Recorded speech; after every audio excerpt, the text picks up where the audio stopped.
Hi guys! Happy Sunday! It is 4:24 ng hapon. So kanina guys, nag-post tayo ng picture sa ating fall festival sa church. Yan ay sponsored ng church and then libre ang mga games para sa mga bata, pati na din ang lunch, pati na ang dessert. So ngayon naman guys, nagluto tayo ng ating dinner. So meron tayo ditong pork adobo. Ayan guys, marami siyang sabaw kasi gusto natin na malambot yung pork or yung baboy. Dito naman guys, ito na yung ating eggplant na na-harvest sa ating garden. Ngayon ko lang siya naasikaso guys. So iniihaw ko na to para gawin nating torta.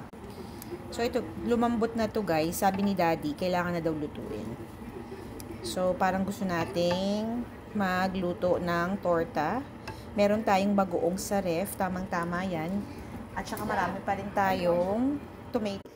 So, nagsaing na rin tayo, guys. Meron tayo ditong mga iba't ibang klase ng cookies. Ito, guys, ay galing sa church. Dahil sobrang dami naman nilang mga desserts doon. Pinag-take out tayo. So, ito na. Nakalagay ito sa ating bulsa. Nag-crack na. So, meron tayo ditong chocolate chip. Meron tayong white macadamia. M&M's. I think ito, guys, ay raisins. Chocolate and raisins. And then, for lunch naman guys, ang ating kinain sa church ay beef and chicken brisket. So, ito guys ay from Mission Barbecue. And then, meron tayo ditong tinapay. Meron din tayong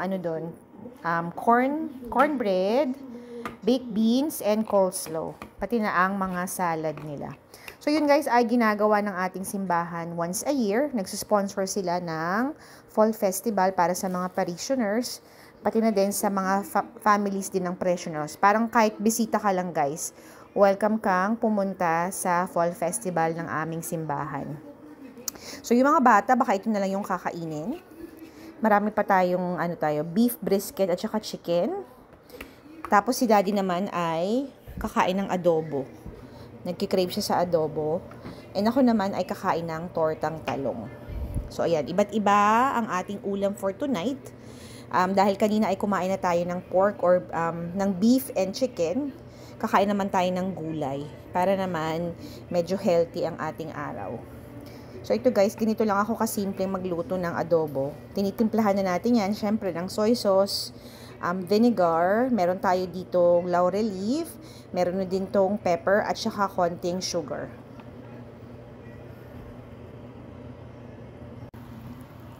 So, wala tayong upload ng long form kahapon dahil tayo ay nasa school from 7 a.m. hanggang almost na din yun guys, parang almost 6 na rin ng hapon dahil yung tournament ni ate kahapon sa Rally in the Valley ay all day event.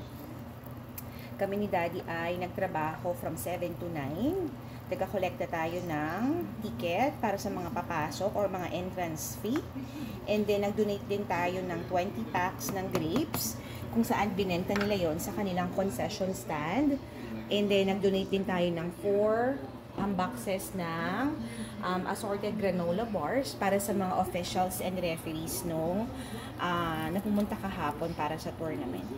So, ang nila dun guys, ang kanilang concession ay from breakfast hanggang dinner. Meron din tayong si ate masayang-masaya kasi yung mga natira na in-order nila na sandwich from Chick-fil-A ay pinauwi sa mga players. So, si ate guys ay nakapag-uwi ng 3 Chick-fil-A sandwich for free.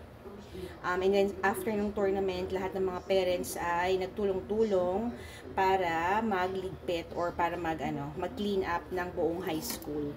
So, ang event guys ay napaka-successful dahil ang ating junior varsity team ay nakapasok para sa gold bracket.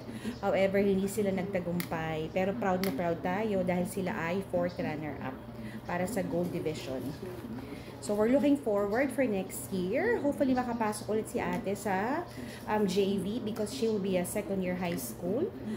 Excited tayo para sa kanyang volleyball career at syempre pa, lagi lang tayong nakasuporta sa ating mga bagets. Kung ano ang kailangan nila para sa kanilang swim event or volleyball competition, lagi lang kaming nakasuporta ni Daddy.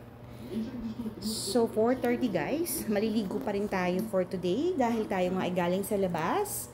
Bago ang lahat tapusin ko muna yung aking niluluto para hindi naman tayo amoy inihaw na eggplant. So ayan na guys, papaigahin lang natin yung sabaw ng ating adobo dahil gusto ni Daddy yung medyo nagmamantika. Tamang-tama kasi yung cut ng pork ay napakaganda, medyo may taba-taba. And then, I believe itong ating eggplant ay ready na din. Babalatan na lang natin to at lalagyan natin ng egg para sa ating torta. Marami pa rin tayo ditong mga tomatoes. Pero ngayon guys ay sobrang lamig at napaka-maulan ng ating weather. Tingnan nyo naman ang ating upper deck. So, 1 week na tayo hindi nakakababa. Kaya naman yung ating mga pananim doon I think ay ready to harvest na. Ayan na guys, ang ating kakalatan. So yung ating, meron akong nakikitang isang tomato doon na pwede nang i-harvest. Hindi pa rin tayo nakakababa sa backyard. Kung makita nyo guys, yung ating likuran ay sobrang dumi na. So ito na talaga ang end ng ating planting season. Hopefully, next week by Saturday or Sunday maayos natin yung ating likuran. Yung mga kalamansi natin pwede na nating ipasok sa ating basement. Ito guys yung trio planter kung saan meron tayong gumamela, ipapasok din natin yan bago pa yan mamatay. Ang atin namang mga siling labuyo ay kung nakikita ninyo ay nag-yellow na ang mga dahon, so kailangan na ring ipasok yan. Nakapag-harvest tayo this week ng mga ilang piraso. Yung nakikita na yung guys, yung nakikita na nyo na paso na yan ay lemon tree na regalo ni Daddy. Yan ipapasok din natin. Pati na yung ating cordyline and geranium.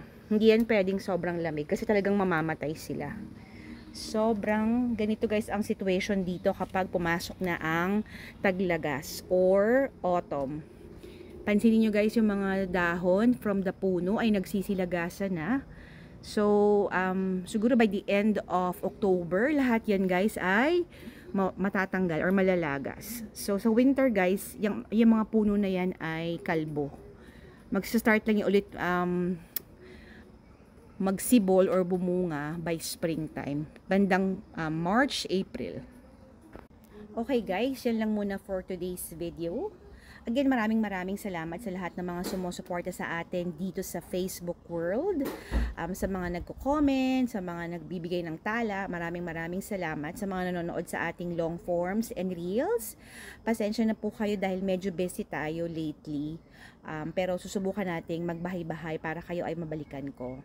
Thank you so much again for watching. Happy Sunday. Tomorrow guys ay panibagong linggo na naman ng ating hustle bilang therapist at bilang nanay. Remember, family time is the best time and every gising with your family is always a blessing. God bless everyone. Happy Sunday to all. Bye!